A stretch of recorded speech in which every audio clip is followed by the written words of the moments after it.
Hello മുത്തുമണികളെ. അപ്പോൾ നമ്മുടെ രേണുസുതി, ഇന്ന് നമ്മുടെ രേണുസുതിയാണ് സബ്ജക്റ്റ്.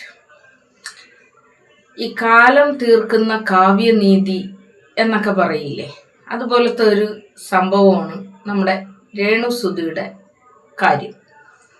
അതായത് പുള്ളിക്കാരത്തി ഒരു ആർട്ടിസ്റ്റിനെ കല്യാണം കഴിക്കുന്നു. ഈ ആർട്ടിസ്റ്റ് എന്ന് പറയുന്ന പുള്ളി നേരത്തെ കല്യാണം കഴിച്ചതാണ്. എന്തായാലും പുള്ളിക്കാരൻ ഒരു വാഹന അപകടത്തിൽ മരണപ്പെടുന്നു. അന്ന് അവർ വളരെ ചെറുപ്പമായിട്ടുള്ള ഒരു സ്ത്രീയാണ്, വളരെ സാധുവായിട്ടുള്ള ഒരു സ്ത്രീ. ഞാനൊക്കെ ഭയങ്കരമായിട്ട് അവരെ സ്നേഹിച്ചിരുന്നു, ആ ഒരു സ്ത്രീയെയും.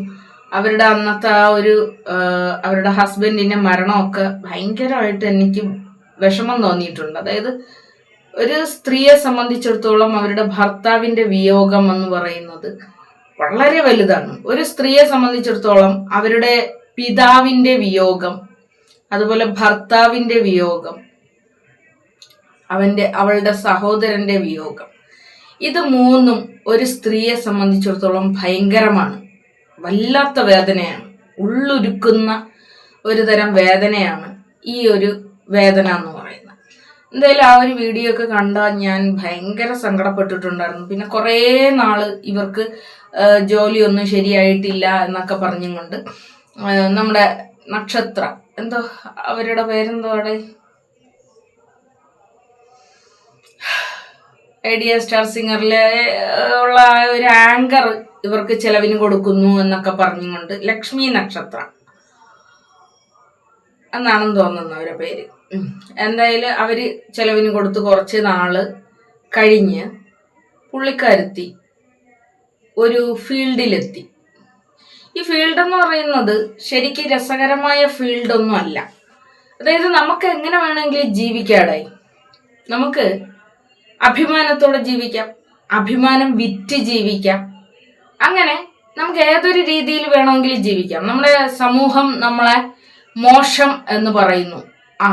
സമൂഹം എന്നെ മോശം എന്നാണ് പറയുന്നത്, പിന്നെ ഞാൻ എന്തിനാണ് ഇങ്ങനെ ആ അഭിമാനത്തോടെ ജീവിക്കുന്നത് എന്ന ചിന്തയല്ല. സമൂഹം എത്രത്തോളം എന്നെ മോശം എന്ന് പറയുന്നു അത്രയും ഞാൻ നന്നായി ജീവിക്കും. എൻ്റെ ഭർത്താവോ അല്ലെങ്കിൽ എൻ്റെ സഹോദരനോ എൻ്റെ അച്ഛനോ ഒരു പേരുദോഷം, ഇന്ന ആളിന്റെ മോളാണത്, ഇന്ന ആളിന്റെ സഹോദരിയാണത്, ഇന്ന ആളിന്റെ ഭാര്യയാണത് എന്ന് പറയാൻ ഒരു അറപ്പ് തോന്നാത്ത തരത്തിലായിരിക്കണം നമ്മളുടെ ജീവിത രീതി എന്നാണ് ഞങ്ങളൊക്കെ പഠിച്ചിട്ടുള്ളതെന്നല്ല, നമ്മൾ സ്കൂളിലൊക്കെ വിദ്യാഭ്യാസം നേടുന്നത് എന്തിനു വേണ്ടിയിട്ടാണ്? നമ്മുടെ സമൂഹത്തിന് ഉതകുന്ന തരത്തിൽ ഒരു മനുഷ്യനെ വാർത്തെടുക്കുകയാണ് സ്കൂളും കോളേജുകളും. അവന്റെ വിദ്യാഭ്യാസം അവന് ഉതകുന്നത് എപ്പോഴാണ്? അവന്റെ ക്യാരക്ടർ, അവന്റെ പിന്നെ ചിന്താശക്തി, അവന്റെ ജീവിത ശൈലിയൊക്കെ മെച്ചപ്പെടുന്ന തരത്തിൽ വളർത്തിയെടുക്കാനാണ് നമ്മൾ വിദ്യാഭ്യാസം ഉപയോഗിക്കുന്നത്. ജ്ഞാനം നേടുന്നത് എന്തിനാണ്? മൃഗത്തെക്കാൾ മേന്മയുള്ളതാണ് മനുഷ്യൻ എന്ന് മനസ്സിലാക്കാൻ വേണ്ടിയിട്ടാണ് നമ്മൾ ജ്ഞാനം നേടുന്നത്, അല്ലെ? അപ്പൊ എന്തായാലും ഈ പുള്ളിക്കാരത്തിയുടെ ഒരു കഥ എടുത്തു കഴിഞ്ഞാല് ഭയങ്കര പഠിത്തമൊക്കെ ഉണ്ട്, എയർ ഹോസ്റ്റസിനൊക്കെ പഠിച്ചിട്ടുണ്ടെന്നൊക്കെയാണ് പറയണെങ്കിലും പുള്ളിക്കാരത്തി പിന്നീട് തിരഞ്ഞെടുത്ത വഴി എന്ന് പറയുന്നത് വളരെ നമുക്കൊന്നും ഒരിക്കലും അംഗീകരിക്കാൻ പറ്റാത്ത, അവരവരുടെ ഇഷ്ടത്തിന് അവർക്ക് എങ്ങനെ വേണമെങ്കിലും ജീവിക്കാം. പക്ഷേ ഒരു കലാകാരനെ, അതായത് ജനങ്ങൾ നെഞ്ചേറ്റിയ ഒരു കലാകാരന്റെ ഭാര്യയാണ് ആ ഒരു സ്ത്രീ ഇതുപോലൊരു വഴി തിരഞ്ഞെടുക്കുമ്പോൾ നമുക്ക് ഭയങ്കരമായിട്ട് നമ്മൾ ഒരുപാട് ചിന്തിച്ചു.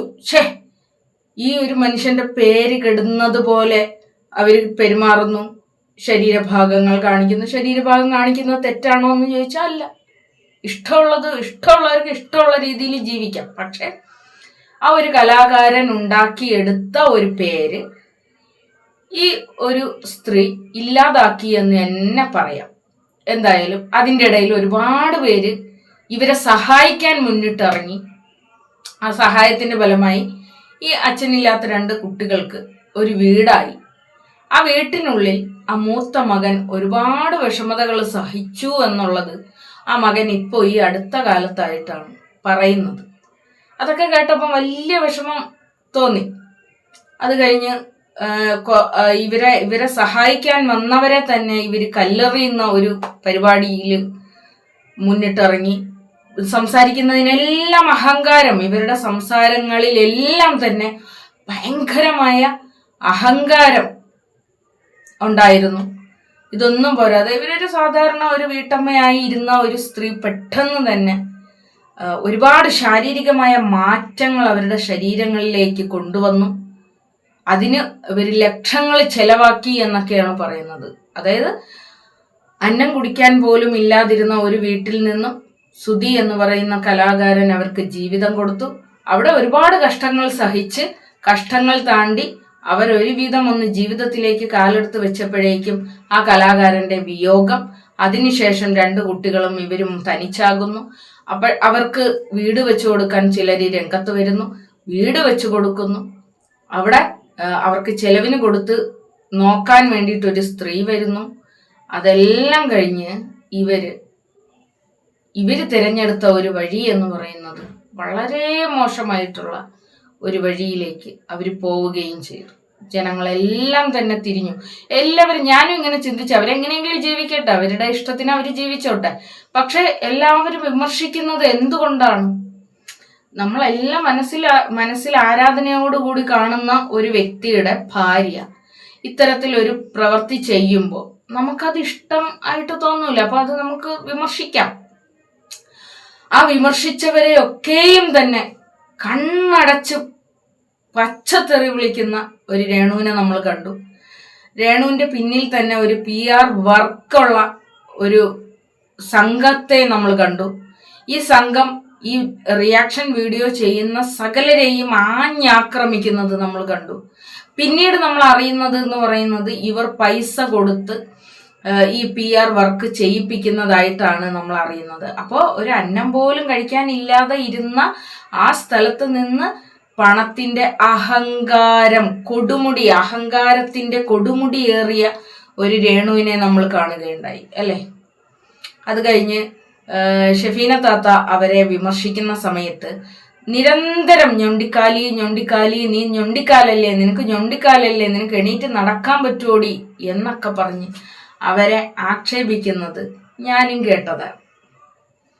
എന്തായാലും പുള്ളിക്കാരിക്ക് ഒരു രോഗമുണ്ട്, ക്യാൻസറാണ്. അത് 3rd സ്റ്റേജിലേക്കാണ് ഇപ്പോൾ എത്തിയിരിക്കുന്നത് എന്നുള്ളതും ലങ്സിന് ഇത് ബാധിച്ചു എന്നൊക്കെയാണ് ഇപ്പോൾ കേൾക്കുന്നത്. സത്യം തന്നെയാണെന്ന് അവരും സ്ഥിരീകരിച്ചിട്ടുണ്ട്. അവരിപ്പോഴാണ് അറിയുന്നത് എന്ന് പറയുന്നുണ്ട്. ഇപ്പോഴായിരിക്കാം, അവർക്ക് നേരത്തെ അറിയാമെന്നും പറയുന്നുണ്ട്. എന്തായാലും നേരത്തെ അറിയാമായിരുന്നു എങ്കിൽ ഇത്രയും ലക്ഷങ്ങൾ മുടക്കി ഈ ശരീരത്തിൽ ഇത്രയും മാറ്റങ്ങൾ വരുത്താൻ ഇവർ ശ്രമിക്കില്ലായിരുന്നു. എന്തായാലും ഒരുപാട് ലക്ഷങ്ങൾ ഇവര് ദൂർത്തടിച്ച് കളഞ്ഞിരിക്കുന്നു. ആ കുട്ടിയെ ആലോചിക്കുമ്പോൾ വലിയ വിഷമം തോന്നുന്നുണ്ട്. എങ്കിലും ഇവിടെ എനിക്ക് ഒരു സാധാരണ മനുഷ്യൻ എന്നുള്ള നിലയിൽ എനിക്ക് പറയാനുള്ളത് ഒന്നേ ഉള്ളൂ, കാലം തീർത്ത കാവ്യനീതി എന്ന് മാത്രമേ എനിക്ക് പറയാനായിട്ടുള്ളൂ. ഇതുപോലെ തന്നെ ഷെഫീന താത്തനെ ഞൊണ്ടിക്കാലി എന്ന് വിളിച്ച ഒരുപാട് ആളുകൾ ഉണ്ട്. അതില് ഇപ്പൊ ഒരു കണ്ണന്റെ രാധ എന്ന് പറയുന്ന പുള്ളിക്കാരത്തിയുടെ കാലിന് എന്തോ പ്രശ്നം വന്നിട്ട് കാൽ മുടന്തിയാണ് പുള്ളിക്കാരത്തി നടക്കുന്നതെന്നൊക്കെയാണ് ഇപ്പൊ കേട്ടത്. യഥാർത്ഥത്തിൽ അവര് ഷെഫീന താത്ത ഇവരെയൊക്കെ റിയാക്ട് ചെയ്തിട്ടുണ്ട്. അങ്ങനെ ഷെഫീന താത്തേനെ അങ്ങനെ പറഞ്ഞതുകൊണ്ടാണ് ഇവർക്ക് ഈ അസുഖം വന്നതെന്നൊന്നും ഞാൻ വിശ്വസിക്കുന്നില്ല.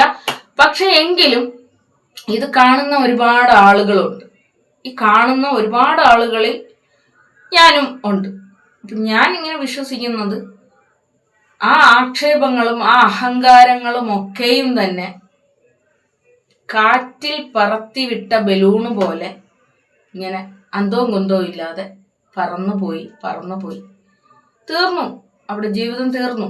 അഹങ്കാരത്തിന് വിലയില്ലാതായി, ജീവിതത്തിന് വിലയില്ലാതായി, ഒന്നിനും വിലയില്ലാതായി, അഭിമാനത്തിനും വിലയില്ലാതായി. ഇവരുടെ മരണശേഷം ഇവരുടെ മോൻ വളർന്നു വന്നു കഴിഞ്ഞ അമ്മയെക്കുറിച്ച് ചിന്തിക്കുന്ന അല്ലെങ്കിൽ അമ്മയെ അറിയുന്ന വഴികളൊക്കെയും തന്നെ അമ്മയുടെ നല്ല ചിത്രങ്ങൾ ആ മകന് കാണാനായിട്ടില്ല. ഇതെന്റെ അമ്മയാണ് എന്ന അഭിമാനത്തോടു കൂടി പറയാൻ പറ്റുന്ന തരത്തിലുള്ള ഓർമ്മകളൊന്നും തന്നെ ആ കുഞ്ഞിന്റെ മനസ്സിലോ ഈ ലോകത്തോ അവർക്ക് ബാക്കി വെക്കാനും കഴിഞ്ഞില്ല. അതായത് ഒരു തോൽവിയായ ഒരു അമ്മ. പറയാതിരിക്കാൻ വയ്യാത്തത് കൊണ്ട് പറഞ്ഞു പോയതാണ്. ഇനിയെങ്കിലും എന്നൊന്നും പറഞ്ഞിട്ട് കാര്യമില്ല. ഇത് അനുകരിക്കുന്ന കുറേ അധികം ആളുകളുണ്ട്. ഇതാണ് എൻ്റെ ശരീരം, ഞാൻ എനിക്ക് ഇഷ്ടമുള്ളത് ചെയ്യും, എന്നെ ആരും ചോദ്യം ചെയ്യേണ്ട, ഞാൻ ഇങ്ങനെയൊക്കെയാണ് ചെയ്യുന്നത് എന്ന് പറയുമ്പോൾ നമ്മുടെ അഭിമാനം എന്ന് പറയുന്നത് അത് നമ്മുടെ സ്വന്തമാണ്. മറ്റൊരാൾക്ക് വളരാൻ വേണ്ടിയിട്ടോ, നിങ്ങൾ ഈ ലോകത്ത് നിന്ന് രേണുസുതി ആലോചിക്കേണ്ട ഒരു കാര്യമുണ്ട്. രേണുസുതി ഈ ലോകത്ത് നിന്ന് മാഞ്ഞു പോയാലും രേണുവിനെ വിറ്റ് തിന്നുന്ന ഒരുപാട് ആളുകൾ നമ്മുടെ സമൂഹത്തിലുണ്ടാവും. അവരവരുടെ പണം, അവർ ചെലവാക്കിയ പണം നിങ്ങളിലൂടെ അവർ നേടിയെടുക്കും.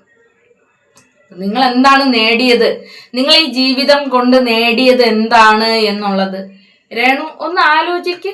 എന്നിട്ട് ഞങ്ങളോട് പറയും. രേണുസുതി എന്ന് പറയുന്ന സുതി എന്ന കലാകാരന്റെ ഭാര്യ ഈ ലോകത്ത് ബാക്കി വെച്ചത് എന്ത്? അതായത് അത്രയും നല്ലൊരു കലാകാരൻ ബാക്കി വെച്ചതിനെ പോലും മാന്തി പൊളിച്ച് വികൃതമാക്കി സ്വന്തമായ ഒരു ഓർമ്മകൾ പോലും ശേഷിപ്പിക്കാതെ, സ്വന്തമായ ഒരു നല്ല ഓർമ്മകൾ പോലും ശേഷിപ്പിക്കാതെ തൻ്റെ മകനു വേണ്ടി രേണുസുതി ഈ ലോകത്ത് ബാക്കി വെച്ചിട്ട് പോകുന്നത് എന്താണ് എന്നുള്ളത് രേണു ഒന്ന് സ്വയം ചിന്തിക്കുക മാത്രമല്ല, ഞങ്ങളോടൊന്ന് പറയുക കൂടി ചെയ്യുക.